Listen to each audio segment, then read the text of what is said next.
नमस्कार दोस्तों, स्वागत है आपका मेरे चैनल पॉजिटिव इनबॉक्स हिंदी पर। अगर आप चैनल पर पहली बार आए हैं तो चैनल को सब्सक्राइब कर लीजिए, क्योंकि आपको इस चैनल पर मिलती है मोटिवेशनल स्टोरीज और इंस्पिरेशनल वीडियोस।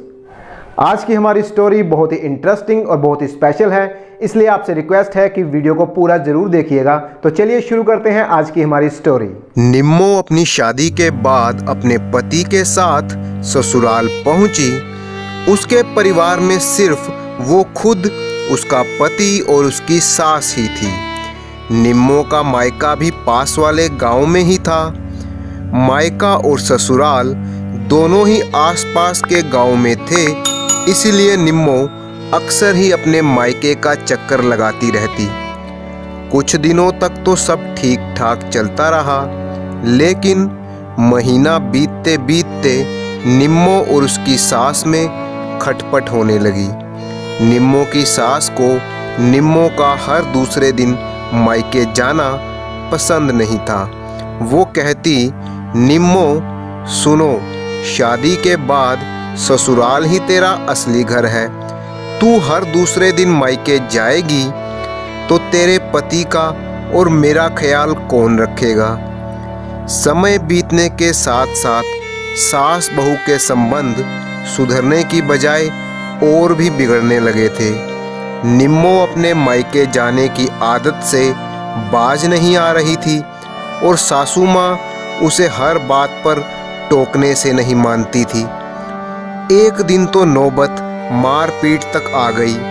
पति घर पर नहीं था, सास बहू में खूब हाथापाई हो गई। जब पड़ोसियों ने आकर बीच बचाव किया, तब कहीं जाकर मामला शांत हुआ। गुस्से में आकर निम्मो अपने मायके चली गई। उसने सोच लिया था कि अब जो भी हो जाए वो अपनी सास से बदला लेकर ही रहेगी, और यही सोचकर वो अपनी मायके गांव में एक वैद्य के पास पहुंची। निम्मो ने वैद्य से कहा, वैद्य जी, मैं अपनी सास से बहुत परेशान हूँ। मैं जो भी काम करती हूँ उसे वो अच्छा ही नहीं लगता। मेरे हर काम में कमी निकालना और मुझे ताने मारना, बस यही उसे आता है। निम्मो ने बोलना जारी रखा, वैद्य जी, आप किसी भी तरह मुझे उस चुड़ैल जैसी सास से छुटकारा दिलवा दो बस।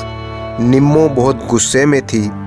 वैद्य जी बोले, बेटी, क्योंकि तुम्हारे पिता मेरे बहुत ही करीबी और बहुत ही खास दोस्त थे, इसीलिए मैं तुम्हारी मदद जरूर करूँगा। पर तुम्हें एक बात का खास ध्यान रखना होगा।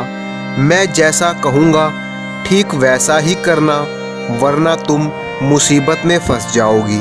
निम्मो बोली, आप फिक्र ना करें, जैसा आप बताएंगे मैं बिल्कुल वैसा ही करूँगी, बिना किसी गलती के। आप तो बस मुझे उपाय बताइए जल्दी से। वैद्य जी अंदर गए और कुछ देर बाद जड़ी बूटियों का एक डिब्बा लेकर वापस आए और निम्मो के हाथ में वो डिब्बा थमाते हुए बोले, सुन निम्मो, तू अपनी सास को मारने के लिए किसी तेज जहर का इस्तेमाल नहीं कर सकती, क्योंकि उससे सारा शक तुम्हीं पर जाएगा और तुम पकड़ी जाओगी। ये डिब्बा लो, इसके अंदर कुछ ऐसी जड़ी बूटियां हैं जो धीरे धीरे इंसान के अंदर जहर पैदा करती हैं और 7-8 महीने में उसकी मौत हो जाती है। वैद्य जी ने आगे बोला, अगर तुम हर रोज अपनी सास के लिए कुछ ना कुछ पकवान बनाकर और चुपके से ये जड़ी बूटी उसमें मिला दो तो तुम्हें मुसीबत से छुटकारा मिल जाएगा। लेकिन ध्यान रहे, इस दौरान तुम्हें अपनी सास से अच्छी तरह पेश आना है, उसकी हर बात को मानना है, ताकि मौत के बाद किसी का शक तुम पर ना जाए। जाओ, अब तुम अपने ससुराल में वापस जाओ और सास से अच्छा व्यवहार करो। वैद्य जी ने अपनी बात पूरी कर दी। निम्मो खुशी खुशी अपने ससुराल लौट गई। निम्मो ने बिल्कुल वैसा ही किया जैसा वैद्य जी ने कहा था। अब वो अपनी सास की हर बात मानने लगी। रोज उनके लिए नए नए व्यंजन बनाती और उसमें वैद्य जी की दी हुई जड़ी बूटियों को मिला देती। जब कभी उसे गुस्सा भी आता तो वैद्य की बात को ध्यान में रखकर वो अपने गुस्से पर काबू कर लेती। 6 महीने बीतते बीतते घर का माहौल बिल्कुल बदल गया।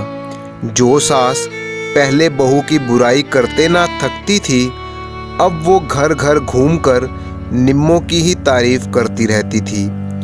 इधर निम्मो भी अपने अच्छे होने का नाटक करते करते सचमुच में ही बदलने लगी थी। उसे अपनी सास में अब अपनी माँ नजर आने लगी। घर का माहौल इतना शांत और इतना खुशनुमा हो चुका था कि पूरा परिवार सुख के साथ रहने लगा। अब निम्मो को अपने सास की मौत का डर सताने लगा। एक दिन वो बहाना बनाकर अपने मायके गई और सीधे वैद्य जी के पास पहुंची। निम्मो ने कहा, वैद्य जी, मेरी मदद कीजिए। अब मैं अपनी सास को मारना नहीं चाहती। वो तो एकदम बदल गई है और मुझे बहुत ही प्यार करने लगी है। मैं भी उनमें अपनी सास नहीं बल्कि अपनी माँ को ही देखने लगी हूँ। ये बोलते बोलते निम्मो रोने लगी। निम्मो ने आगे कहा, कुछ भी करके उस जहर की कोई काट मुझे दीजिए जिससे कि वो जहर का असर खत्म हो जाए और मेरी सास की मौत ना हो।